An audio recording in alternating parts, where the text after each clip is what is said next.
ఏదో ఇందులో నా కొడుకున్నానని నేను కొంచెం గారభంగా చూసుకున్నా. ఇప్పుడు నా కొడుకు వెళ్ళిపోయాడు కదా విదేశాలకు.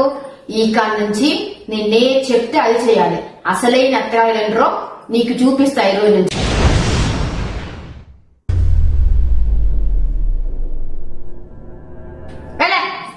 ఇంకా టిఫిన్ పట్టుకరాపో. నీ మొగానికి టిఫిన్ అయినా చేయొచ్చా లేదా? హలో పొద్దున్నే. ఓకే అత్తయ్య గారు, టిఫిన్ చేసి తీసుకొస్తా.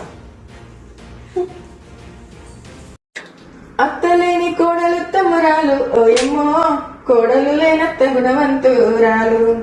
ఆహా ఆహా. అయినా ఈమె నిన్నటిదాకా వాళ్ళు కొడుకుంటే నువ్వు నా కూతురు లాంటి దానివి, నువ్వు ఎప్పుడు లేసినా ఏం కాదు, పనులన్నీ దగ్గర చేయించుకుంటా అని మాట్లాడింది. ఈ రోజంటే నేను చెప్పినట్టు వినాలి, ఇది